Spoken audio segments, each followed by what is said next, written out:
Welcome to the Nano podcast. I'm your host, Will Chernlin, and I'm excited to have you join me on this journey through the world of nano companies.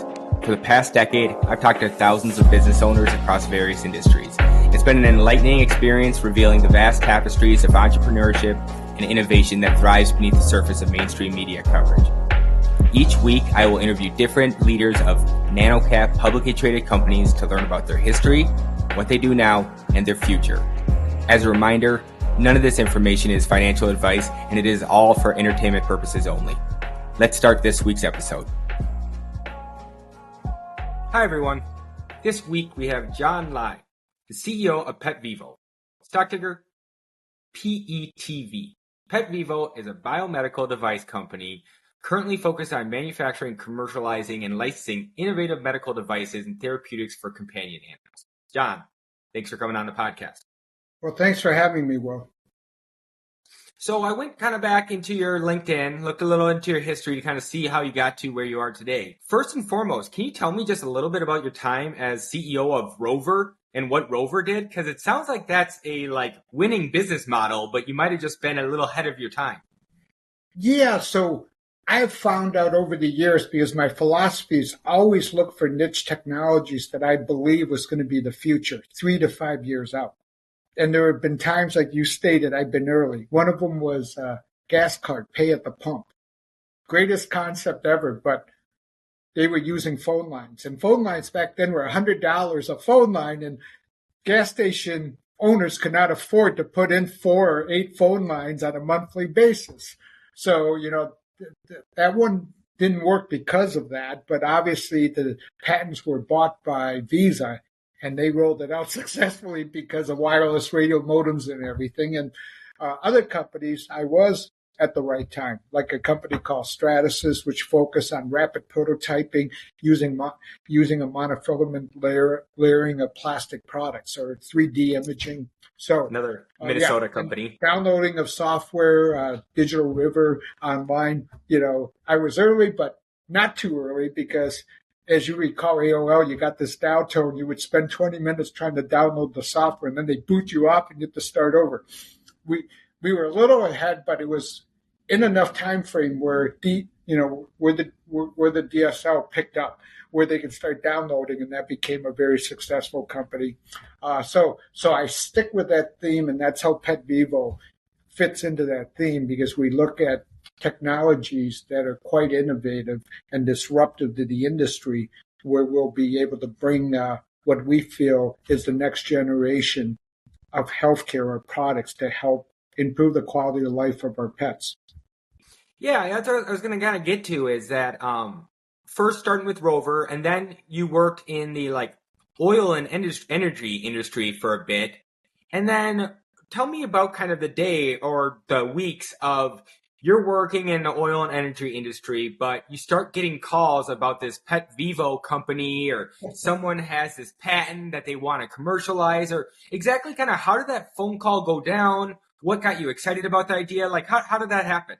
So that situation was very unique in the sense that the CEO was getting a divorce, and he needed help to liquidate the wells that were in the company. And that's what I did. I went in to help negotiate the transition out of that business and have his settlement with his ex-wife. So that was a really unique situation. I usually don't do that, but he was a friend of mine. And so I stepped in to help and got a real lesson on, if you're not from Louisiana and Texas, even if you hire attorneys, oil business is very tough and cutthroat, and they're not straight up. And because I'm used to, when you say something and you sign something, that's it. Well, with the whole oil industry being based on artificial scarcity to make sure prices are high enough so that the pumps can actually run and all that, the whole thing is pretty opaque. So good luck in negotiating in that industry. Yeah, we did really well. I sold oil at 110 a barrel and then watched it drop to $25 a barrel. So the problem is everybody's balance sheet had 5-to-1 current coverage ratio, so you felt good selling to them on a payment basis. And then when oil drops, the banks pull all their credit lines because it's based on the reserves. That's how you value oil wells. And the company I sold it to, 25 years in business, never missed any payments, had tremendous cash reserves. But when it went down, all their oils went down, and the bank called it. And the CEO calls me up and goes, John, you can see I have enough money to keep paying, but I can't just pay off these loans overnight. And that's what happened. When oil dropped to $25 a barrel, because they based it on, they says you don't have enough coverage ratio. And that's kind of stupid to me when a bank does that, because 25 years of history, and they have the cash reserve to keep making the monthly payments. Well, especially when we had during COVID time, I think it was negative $35 a barrel. And it's what, are you going to pull everyone's delivery. Credit? Yeah, but that was on the futures delivery. That wasn't the real world. Oh. Yeah. I mean, if you had contracts or, whatever, you had to pay somebody to take your oil. Crazy.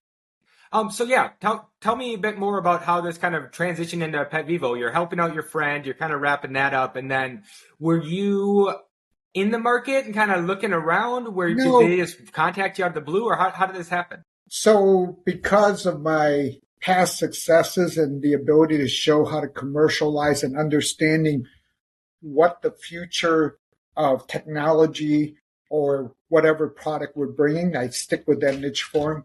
Their law firm reached out to me and said, we have a company that's developed technologies. We have over 21 patents on a global basis.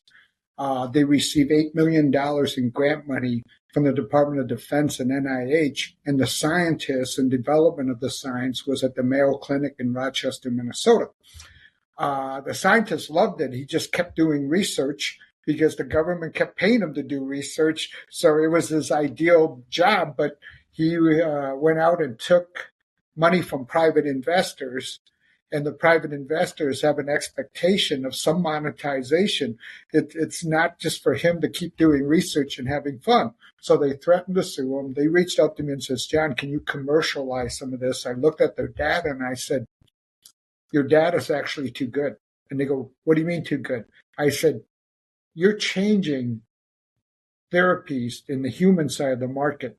And I can explain to you that you're going to need $300 million in 5 years just to get the first doctors to change and try the product. And I said, if you're a doctor, you came out of med school, you practiced 20 years, you're used to your procedure. You introduce something new to them. That is very difficult to get to change, and it takes time. And we saw that with a local company like Medtronic when they came out with the pacemaker. It took them 5 years to get $1 million in adoption. And now it's a multi-billion-dollar franchise. Idenix is the same way. Blood Diagnostics, $22 billion franchise. It took them 5 years. So was that kind of your insight? Because I looked through, it doesn't look like you have a medical degree.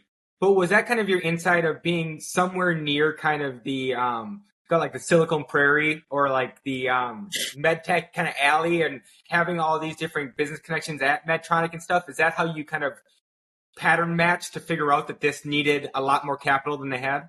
Well, I recognized the vision of what it takes to change consumption patterns and of no matter what, because that was the same way with Digital River. It took a little time, but it was, once the technology caught up, same with Stratasys, the rapid prototyping. Everybody was used to making a clay or a wood part take 6 months to a year to get a prototype. Here it was a few days, you got a prototype. So those advantages are more easily recognizable, and it doesn't deal with people. When you're dealing with people, the doctors have a risk of getting sued if they're trying a new therapy and it goes wrong. You don't have that issues when you're dealing with hard objects. So I understood human nature, and that's one of the strengths I think I bring to everything, is that I understand how people, the buyers, the consumers would look at our product, which are the veterinary doctors. So I said, you have all this human data. Let me take it to the animal side, because one of the biggest things you were able to accomplish was in your clinical studies on the human side to get the FDA to declare these particles as a human medical device. So Spring, or the particles that we develop, is a protein particle matrix that mimics cartilage and tissue, but it has multiple uses in human therapeutics. But I said, since you have that designation as a human medical device, on the companion animal side of the FDA, you don't have to do any studies to be able to sell and market because you already did on the human side. So once we went that route, it was clear that we could bring product to market, prove it up in the animal side, and then eventually come back to the human side. So the first product we decided to launch was Spring with OsteoCushion technology. Now, we sell it to the veterinary doctors. The veterinary doctors inject it into the joint. And within the joint, the initial step is it forms a layer or a scaffold that provides cushion, because osteoarthritis is basically wearing away the cartilage. But the next thing that happens is over the next 2 weeks to 30 days, these particles migrate into the outer synovium and reinforces the outer synovium to have the proper joint function and have the proper fluid within the joint to keep the joint lubricated. So we're addressing the root cause of the problem, much longer term approach, and it allows the dog or the cat or the horse to function the joint properly. So it works really well in a multimodal approach for the veterinary doctors. They first, use a steroid or something like that to bring the inflammation down. And then we recommend injecting the particles. And that's how we're unique. We're the only company that addresses the root cause of the problem. Everyone else has been focused on getting a better pill with less side effects, but they're all basically masking the pain or bringing inflammation down. So it's really a short-term Band-Aid versus trying to create a solution that provides long-term relief. So it's maybe an obvious stupid question, but so is it like injected via liquid and then it becomes semi-hard like cartilage while it sits inside the body over time and then the enzymes start coming out of it? Or kind of walk me through that a little bit more. So if you look at the proteins, it's collagen, elastin. The carbohydrate, we use heparin, and it binds together to formulate a compressed particle. So these particles can inject it in. So, think about a thermoplastic, but it's not plastic, so you don't have a reaction of the body, because that's how we got the human medical device designation, is when we injected into the human body, there was no reaction, no chemical response, no elevation of beta or T cells.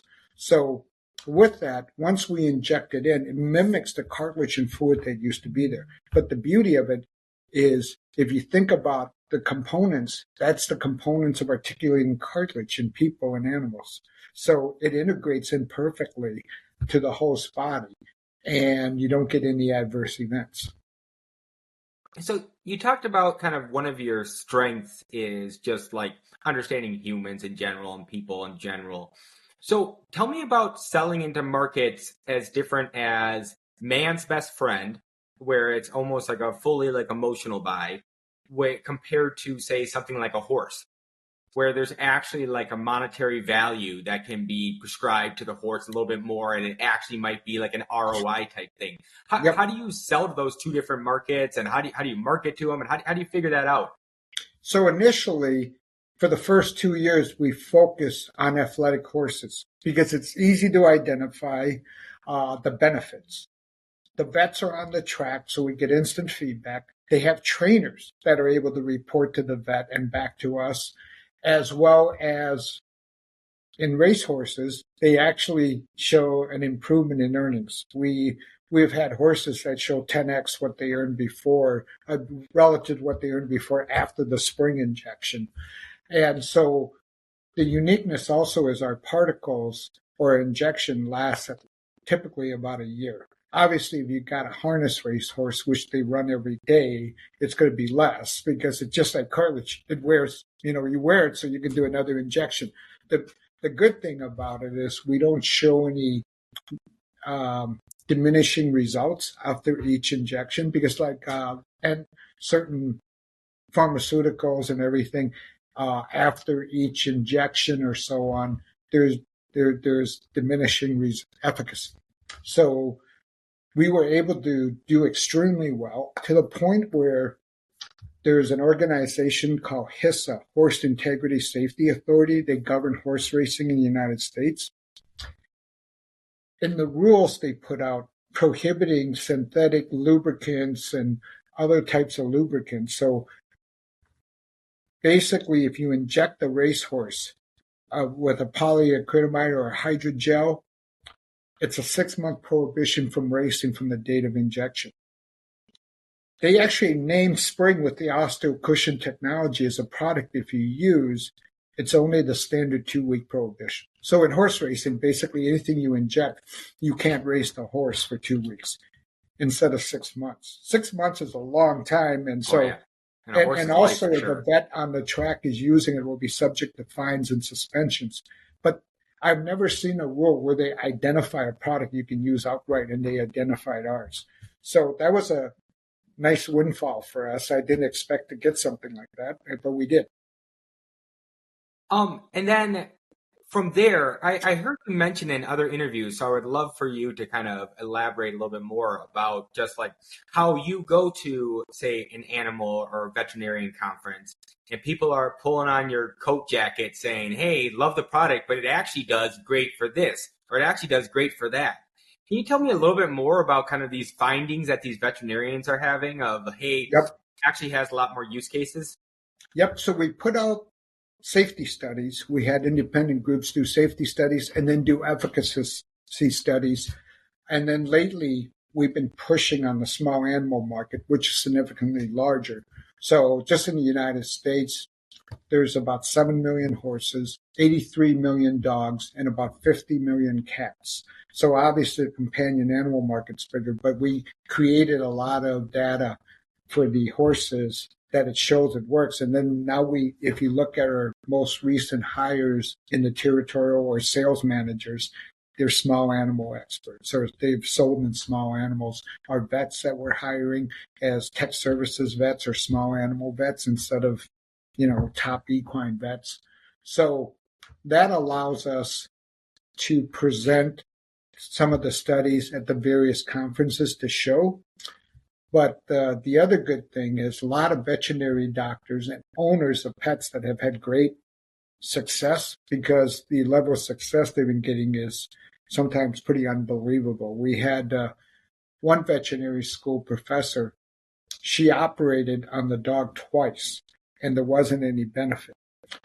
They injected it with Spring, and a week later, the owner came running into the university veterinary hospital, was filming how her dog was running like they never had an issue. And so they actually signed off, and we put the video up on Instagram with the owner and the school's permission. And we've been getting more and more of that on Instagram than LinkedIn, because we're getting so many cases out there that have done pretty remarkable recovery from the animals. So we're really helping improve the quality of life of the animals, as well as allowing the people to really enjoy their pets longer. So say I have a dog with some sort of arthritis or joint pain. Do I go to my vet and just demand that they buy some Spring? Or how does that process work? So we have done accreditation programs for continuing education for veterinary doctors to educate them. We have had key opinion leaders talk at major conferences. And basically now we have the top 6 distributors in the world covering our product. We recently picked those up, and we educate their salespeople to go out and sell, but we also have our supporting products. You got to keep in mind, to give you an example, MWI Animal Health is like the largest distributor in the world. Just in the United States, they do $5 billion a year in animal health distribution. For us to get their attention, they obviously saw the potential of our product, because they don't care about $1 million in sales. Is what we're doing trailing 12. I believe, we're going to be hitting an inflection point where we're going to get much quicker adoption of the small animal side. So you can imagine picking up the top 6 where they're each doing multiple billions. They recognize what the potential this product has for the industry. And they go out and sell. There's major drivers from a macro standpoint and micro standpoint why the industry is growing. Pet care, right, or pet industry is right now about $320 billion a year. And by 2030, they're anticipating $510 billion. believe it or not, the key drivers of this is going to be artificial intelligence in their diagnostics of treatments for helping the veterinary doctors on identifying the proper protocol treatments, therefore extending the life of the animals. Also, as you extend the life of the animals, they could have more conditions as they get older, because we know 80% of dogs will develop osteoarthritis when they hit the age of 8, minimum. A lot of them develop it much earlier, but as a general rule of thumb, and the longer you live, that incremental cost goes way up. Also, by creating that scenario, you open up accessibility for people to own pets. So right now, 63% of households have pets. During the pandemic, we hit 70%. I do believe that trend will move back up to 66% of homes will have a home ownership. Now, also, I believe as healthcare costs for pets will be coming down. So within the last 5-6 years, we had 43 new veterinary schools open up. That's increasing the supply of veterinary doctors coming out into the field. So it is going to force that down. Also, pet insurance, that's growing at about 30% a year, and about that's what I was going to bring up too, because pet insurance is kind of like mandatory now. When I was a kid, no one had pet insurance. Yeah. And so that's what I was wondering. Do you think the costs maybe go up though, because now they can push the costs on to someone else and say, hey, you deal with it, such like how whatever Obamacare happened, kind of? Yeah. No, so here's the general trend that's happening, okay? So right now, about anywhere from 10 to 15% of pet owners have pet insurance. So you can see tremendous growth there. Now, the pet insurance companies are starting to get wise, recognizing the preventive care aspect. They're looking at technologies like ours to reduce the future costs of claims.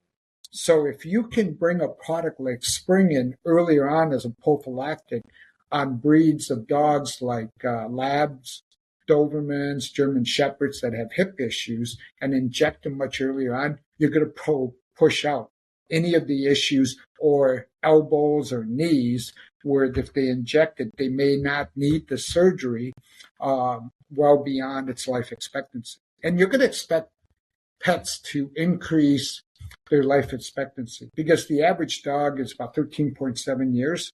That's a medium-sized dog. I expect at least a 10% increase, if not more. And, if you're looking at the little miniature Dachshunds, they actually have the longest life expectancy, which is like 15 years right now. So, the bigger the dog, the more likely they're going to have osteoarthritis, because obesity is a major driver of joint issues. And believe it or not, during COVID, I really thought people were going to go out and exercise more, and people were going to lose weight, and their dogs were going to be extremely healthy. The exact opposite happened. People sat on their couch, and their dogs sat on their couch with them watching TV the whole time, and they gained weight. Yeah, eating their owner's snack food. Yep. So as we move forward, are there any other products kind of in the pipeline that Petvivo is working on besides Spring, and what are those? So we just launched Precise PRP, which is the only FDA-reviewed product for safety in the PRP space. And it's a PRP that you don't have to draw blood. So there's a major advantage for veterinary doctors. Also, we guarantee a certain platelet count. It's extremely high, much higher than traditional methods. So for the veterinary doctor, it saves them time and money, because you don't have to invest into a centrifuge, which is anywhere from $8,000 to $10,000. And then you got to take 20 to 30 minutes to draw the blood and spin in the centrifuge, and not knowing if you made an error in drawing the blood, where you may not get the level of platelet count desired to have the results. So ours comes right in the vial. You just have to rehydrate, draw right out of the vial, and inject. So it's a time consumption savings. It's a efficacy savings. So that's innovative, where I feel it's next generation. We probably have at least 2 more products coming in the next 12 months, which we're pretty excited about, addressing different issues. And I'm not going to go into detail on those until we make the announcements. As you know, you're doing some of the studies to support it. You never know exactly the timing. Mm-hmm. Because you got to recruit dogs. for the study. So as we wrap up here, what kind of gets you excited and gets you out of bed? What do the next 5 years look like? What are you hoping to see where this business is in the next half decade or so? So if you look at the U.S. market just for osteoarthritis and lameness, it's about $4.8 billion and growing at about 5.5% a year. We're providing a therapy that we're all excited that's going to improve the quality of life of our pets. If you look at our board of directors, you look at our management team, we're doing this because of the passion and love that we're helping animals and people. It's not purely saying, we're out here to make as much money as we can, because we're focused on the long term. We're not looking at today, next quarter. We're positioning this company to grab market share that's tangible. Amazing. So if the audience wants to hear a little bit more and learn a little bit more about Petvivo and Spring with a Y, spelled with a Y for anybody listening, where should I send my audience? So you can go to petvivoanimalhealth.com or just petvivo.com, and it'll link you into certain areas. You can also Google me on YouTube and stuff. I show up quite a bit on certain interviews because we have stories that people love, because 63% of households own pets, and anything that can help our quality of life for our pets, people want to learn. And so that's very powerful for us. Also, at the end of this month, we should be launching a pet AI platform where people can download, and it's in a partnership with Digital Learning. It's not ours. We don't have that kind of technology to develop the next generation of AI, but a person can download it and basically point the phone at their dog with the app, and it'll tell you what your dog's thinking and what it's trying to tell you. And then also, if you sign up for a subscription on a monthly basis, I think $9.99, it goes from 95% accurate to 98% accurate. Oh, wow. But it has many other functions. It'll allow us to convey our message to hopefully to a large population of dog owners that download the app when they see issues of lameness or osteoarthritis or any area of regenerative medicine that may help their pet. We'll be able to convey our message directly to pet owners. Cool. I will link all those in the podcast description. John, thanks again for coming on the podcast. And for those of you still listening, please remember to subscribe and review. Thanks. Thank you, Will. This podcast is for informational purposes only and does not provide financial, legal, or any other advice. The information is not investment advice or any offer to buy or sell any securities or to make any investment. The views expressed by the guests are their own, and any reference to third-party products, services, or information does not constitute an endorsement, therefore, by NanoCap Podcast or its affiliates. The NanoCap Podcast express disclaims all liability for any individual's use of the information presented in this podcast.